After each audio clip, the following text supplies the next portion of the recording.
ঐক্যবদ্ধ হয়ে ঐক্য গড়ে তোলার জন্য আহ্বান জানিয়ে আমি আমার কথা শেষ করছি। আসসালামু আলাইকুম ওয়া রাহমাতুল্লাহি ওয়া বারাকাতুহু। আল্লাহু আকবার। বিধান কায়েম করো।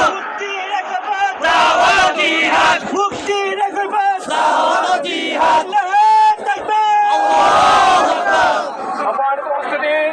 এই মুহূর্তে আপনাদের সামনে মূল্যবান বক্তব্য পেশ করছেন আলেকজান্ডার বাংলাদেশের কেন্দ্রীয় শিক্ষা ও সংস্কৃতি বিষয়ক সম্পাদক মোহতারাম আমিরে জামায়াতের জ্যেষ্ঠ পুত্র বাংলাদেশ শারীরিক যুব সংঘের সাবেক কেন্দ্রীয় সভাপতি ডক্টর আহমদ আব্দুল্লাহ সাকিব। মোহতারামকে বক্তব্য পেশ করার জন্য অনুরোধ করছি।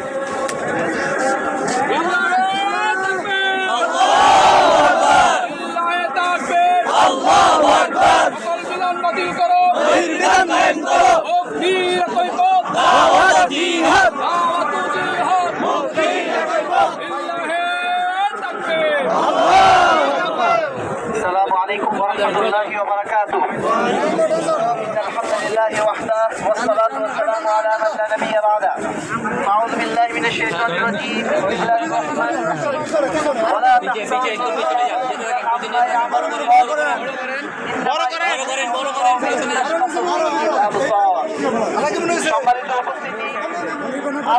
সম্মানিত উপস্থিতি, আজকে বাংলাদেশের স্বাধীনতার পরে প্রথমবারের মতো সারা দেশ থেকে ঢাকার বুকে সমাবেত হয়েছে। এই সোহরাওয়ার্দী উদ্যানের ময়দানে সমাবেত হয়েছে সমস্ত ইসলামী দল মিলে। এই ঐক্যবদ্ধ অবস্থান আজকে তারা যে অর্জন করেছে, এই অবস্থান নিঃসন্দেহে বাংলাদেশের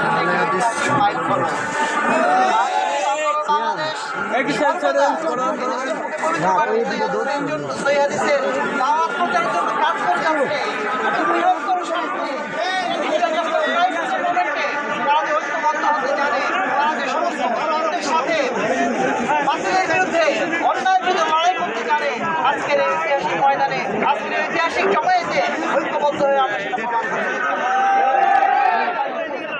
আজকের এই ঐতিহাসিক গণজমায়েতের মাধ্যম দিয়ে যেখানে সারা বাংলাদেশ থেকে এদেশের ইসলাম প্রিয় মানুষ, এদেশের মানবতা প্রিয় মানুষ, এদেশের অন্যায় জুলুমের বিরুদ্ধে রুখে দাঁড়ানো যারা আসছেন, তারা সমবেত হয়ে এই কথা আমরা সারা জাতিকে জানিয়ে দিতে চাই, সারা বিশ্বকে জানিয়ে দিতে চাই, যারা জুলুম করে যাচ্ছে তাদের জুলুমের অবদান কমই হবে।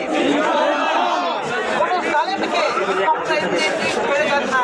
হয়তো আজকে আমরা তাদেরকে দেখছি যে তারা জুলুম করেই যাচ্ছে, জুলুম করেই যাচ্ছে। আমরা জানা হয়ে যাচ্ছি যারা বলছেন তোমরা এই কথা ধরে নিও না, যারা জুলুম করছে তারা জুলুম করে এই পার পেয়ে যাচ্ছে। অনেক বড় আদেশ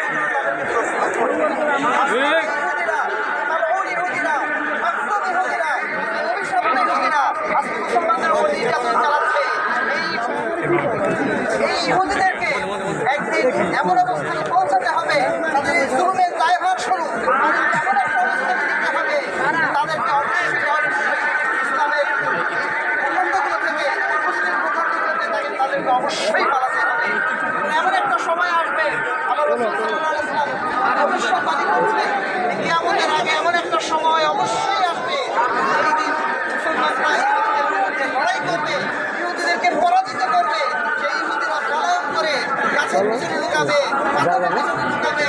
তারপরে এমন অবস্থা হবে, গাছ বলে দিবে, পাথর বলে দেবে, হে মুসলমান এদিকে এগিয়ে আসো, এইখানে আমার পিছনে একজন ইহুদি বসে আছে, ওকে মেরে ফেলো। আমরা অনেক সময় হাদিসগুলো পড়তাম, মনে হতো যে কেন এত একটা নিষ্ঠুর ঘোষণা কেন দেওয়া হচ্ছে, মনে হচ্ছে যেন একটা জাতির উপর মনে হয় আক্রমণের জন্য, তাদেরকে মেরে ফেলার জন্য যেন উৎসাহিত করছে মানুষকে। আসলে মূল ঘটনা এমন না।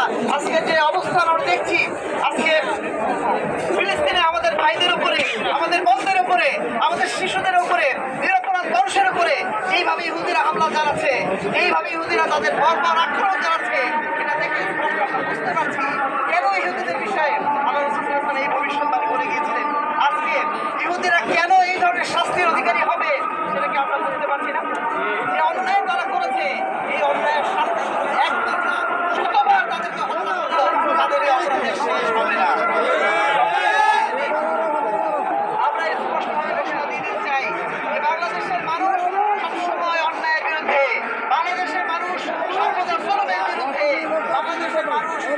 তারা হকের পথে নিজেদের জান সর্বপথে প্রস্তুত আছে ইনশাআল্লাহ। বাংলাদেশ জমিয়তে আলেম পাকিস্তান তারা ঘোষণা দিয়েছে তারা 10,000 মুজাহিদ তারা পাঠাবে ফিলিস্তিনের বুকে।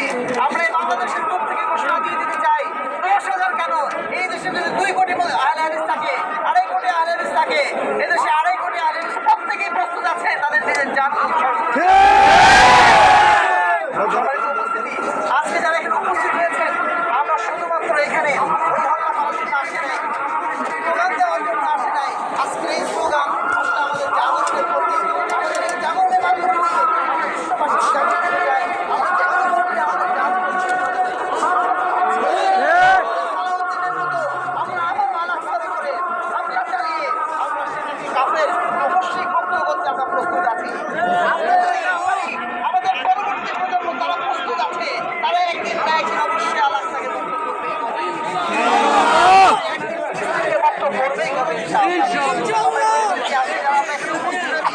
আমাদের দায়িত্ব রয়েছে যে আমরা যেন ইসলামের আদর্শের উপর ফিরে আসি। আমাদের এটা সবচেয়ে বড় দায়িত্ব। আজকে আমরা মুসলমানের এত দুর্বল কেন? 1,40,00,000 ইহুদি, মাত্র 1,00,000 ইহুদি সারা বিশ্বে রয়েছে। এর বিপরীতে আমরা 140 কোটি মুসলমান। আমাদের উপর তারা ছুরি ঘোড়ায় আমাদের উপর তারা এইভাবে রক্তের হোলি খেলা খেলছে কিভাবে? কারণ আমাদের মধ্যে ইমান নাই, আমাদের মধ্যে আমল নাই, আমাদের মধ্যে ঐক্য নাই। আর এই কারণে আজকে তারা আমাদের উপরে এইভাবে আমাদের চেপে বসেছে। যদি আমরা এই অবস্থা থেকে মুক্তি পেতে চাই, আমরা যদি ইহুদিদের গোলামি থেকে মুক্তি পেতে চাই, আমরা যদি কাফেরদের গোলামি থেকে মুক্তি পেতে চাই, আমরা যদি খ্রিস্টানদের গোলামি থেকে মুক্তি পেতে চাই, আমাদের প্রধান কাজ হবে ইসলামের আদর্শের মধ্যে ফিরে আসা। আমরা নিজেদের ব্যক্তি জীবনকে ইসলাম অনুযায়ী সাজাবো। আমাদের ধর্মীয় জীবন, আমাদের সামাজিক জীবন, আমাদের পারিবারিক জীবন, আমাদের রাষ্ট্রীয় জীবন, প্রতিটা জীবন যেন হয় ইসলামের আদর্শের অনুকরণে। আমাদের মুখ দিয়ে জীবন যেন এই কথা না আসে আমরা বাংলাদেশি জাতীয়তাবাদে বিশ্বাসী। আমরা কখনো এই কথা বলতে রাজি নই যে আমরা ধর্ম নিরপেক্ষতাবাদী। আমরা কখনো এই কথা বলতে রাজি নই যে আমরা গণতন্ত্র বলছি। আমরা সব অবস্থায় আমরা এটা বলতে চাই যে আমরা ইসলামী আদর্শ বলছি, আমরা ইসলামী খেলাফত বলছি, আমরা একমাত্র রাসূল সাল্লাল্লাহু আলাইহি ওয়াসাল্লামের সুন্নাত বলছি। এই ঘোষণা যতদিন আমরা দিতে না পারবো ততদিন আমাদের এখানে মার খেয়ে যেতে হবে। এটা মুসলিম উম্মাহ হিসেবে আমাদের দায়িত্ব। যারা এখানে যুবক ভাইরা এসেছেন, যারা মুরব্বীরা এসেছেন, আসুন আজকে আমরা এখান থেকে শপথ নিয়ে যাই। আমরা যেন আমাদের জীবনকে তাওহীদ অনুযায়ী সাজাই, আমাদের জীবনকে যেন আমরা সুন্নাত অনুযায়ী সাজাই। সম্মানিত উপস্থিতি, আমাদের মধ্যে অনেক ভাই হয়তো বলতে পারেন না, বলছেন এসব মিছিল মিটিং করে লাভটা কি? এর মাধ্যম দিয়ে আওয়াজ তো ওই ইসরায়েল পর্যন্ত পৌঁছাবে না। অনেক কথা তারা বলছেন, আমরা তাদের উদ্দেশ্যে এটাই বলতে চাই, আমরা আমাদের ইমানের সর্বনিম্ন দায়িত্ব পালন করতে চাই। আল্লাহ রাসূল বলছেন, মান রাআ মিনকুম মুনকারান ফালইউগাইয়িরহু বিয়াদিহি ওয়া ইন লাম ইয়াস্তাতি' ফাবিলিসানিহি। তোমাদের মধ্যে যারা অন্যায় কাজ দেখো, যারা জুলুম দেখো, যারা পাপাচার দেখো, তোমাদের দায়িত্ব হচ্ছে তোমাদের যদি শক্তি থাকে সেটাকে হাত দিয়ে প্রতিরোধ করো। যদি বাংলাদেশ সরকার বলে দিত এই বাংলাদেশের মুসলমানরা তোমরা প্রস্তুত হয়ে যাও, জিহাদের জন্য রেডি হয়ে যাও, তোমরা ফিলিস্তিনে যারা ইহুদি রয়েছে তাদের বিরুদ্ধে আক্রমণের জন্য প্রস্তুত হয়ে যাও, এই বাংলাদেশের প্রত্যেকেই আমরা ইনশাআল্লাহ রাজি হয়ে যেতাম।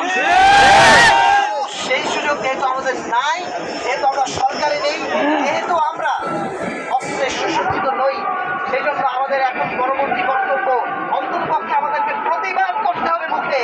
সেই প্রতিবাদের একটা উপলক্ষ হচ্ছে আজকের এই সমাবেশ।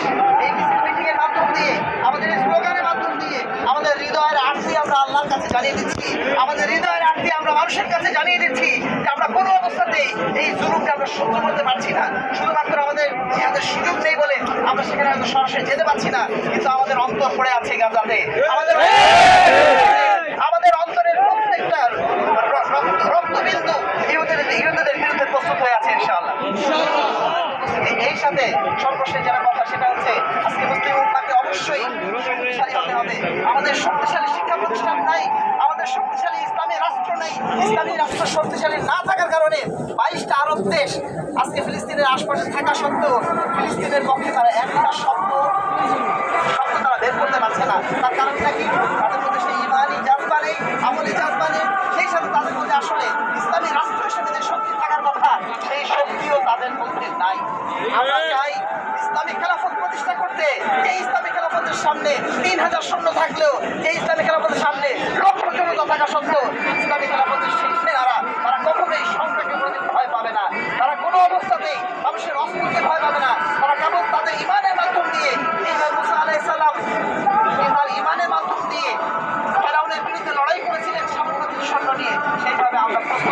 আমরা সেই ইসলামী খেলাফত প্রতিষ্ঠিত করতে পারতাম।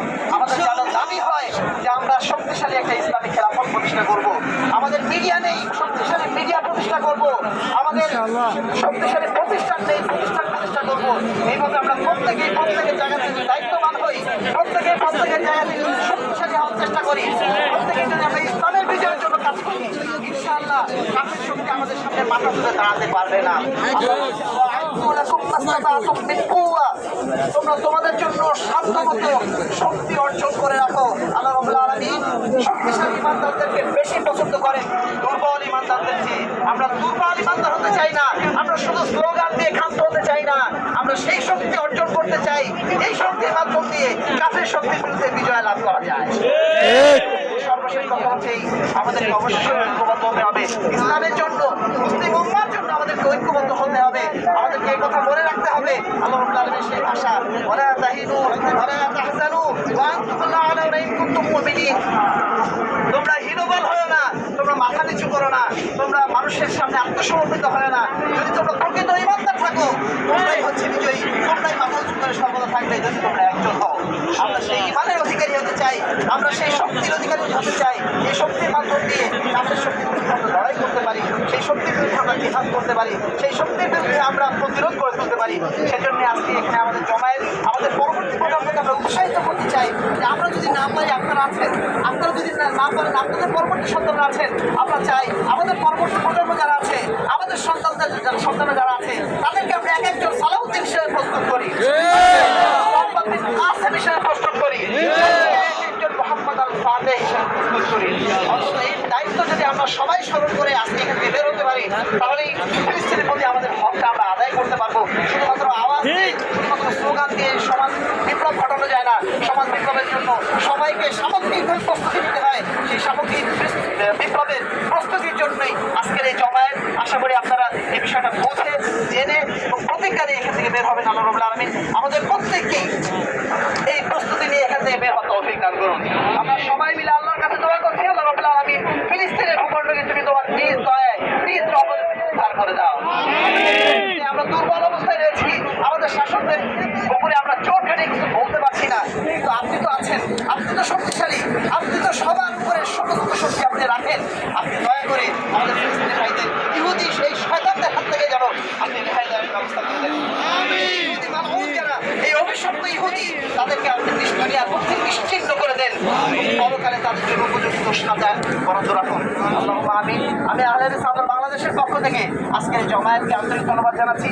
মোহতারাম আমির জামাত প্রফেসর ডক্টর মোহাম্মদ আসাদুল্লাহ গালিব, উনি যদি সুস্থ থাকতেন হয়তো আজকের অনুষ্ঠানে অংশগ্রহণ করতেন। যেহেতু সুস্থ নেই, তার পক্ষ থেকে আমরা এসেছি। আমরা সার্বিকভাবে চেষ্টা করে যাব এই সমাজকে জাগ্রত করার জন্য তাওহীদের পথে এবং সুন্নাতের পথে। এই দিন তাওহীদ এবং সুন্নাতের পথে জাগরণটা হবে, সেই দিনই হবে প্রকৃত জাগরণ, সেই দিনই আমরা প্রকৃত জিহাদের জন্য প্রস্তুত হয়ে যেতে পারবো। আল্লাহ তাআলা সেই তৌফিক আমাদেরকে দান করুন। আল্লাহুম্মা আমিন। ওয়া আখিরু দাওয়ানা আলহামদুলিল্লাহি রাব্বিল আলামিন। আসসালামু আলাইকুম ওয়া রাহমাতুল্লাহি ওয়া বারাকাতুহু।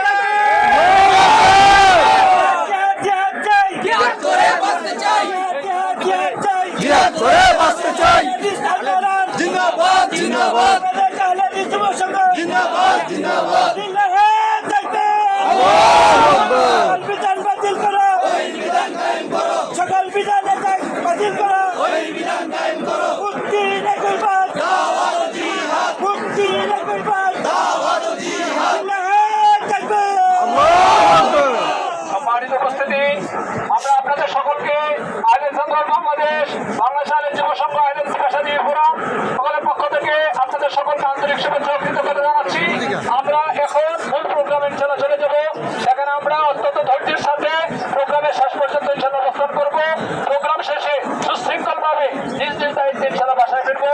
আল্লাহ সুবহানাহু ওয়া তাআলা আমাদের সবাইকে আমরা যে শ্রম দিয়েছি আল্লাহ সুবহানাহু ওয়া তাআলা কবুল করুন। আমরা যেন প্রোগ্রামের শেষ পর্যন্ত এই প্রোগ্রামের উপর আল্লাহ সুবহানাহু ওয়া তাআলা রহমত নাযিল করেন। আমরা সকলে আল্লাহুম্মা আমিন। আমরা সুশৃঙ্খলভাবে বাড়িতে ফিরে যেতে পারি সেই তৌফিক দান করুন। আমরা যেন আমাদের দোয়ার মধ্যে, আমাদের স্পৃহার মধ্যে ফিলিস্তিনি ভাই বোনদেরকে সবসময় রাখতে পারি। আল্লাহ সুবহানাহু ওয়া তাআলা আমাদেরকে সেই ধরনের মানসিকতা অর্জন করে রাখতে বিজ্ঞান করুন। ফিলিস্তিন ভাই বোনদেরকে ইসরায়েলের যে ধ্বংসযজ্ঞ আছে সেই ধ্বংসযজ্ঞ থেকে আল্লাহ সুবহানাহু ওয়া তাআলা হেফাজত করুন। যারা শাসক রয়েছে তাদের মধ্যে ইসরায়েলের বিরুদ্ধে শক্ত মনোভাব, শক্ত প্রতিরোধ মনোভাব হোক। পরিশেষে আইনের ছাত্র বাংলাদেশ মোহতারাম আলী জামাতের পক্ষ থেকে সকলকে আন্তরিক কৃতজ্ঞতা এবং শুভেচ্ছা জানিয়ে প্রোগ্রামে সবাইকে অংশগ্রহণের আহ্বান জানিয়ে আজকে আমরা এখানে শেষ করছি। আসসালামু আলাইকুম ওয়া রাহমাতুল্লাহি ওয়া বারাকাতুহু। এক সেকেন্ড এদিকে আসুন।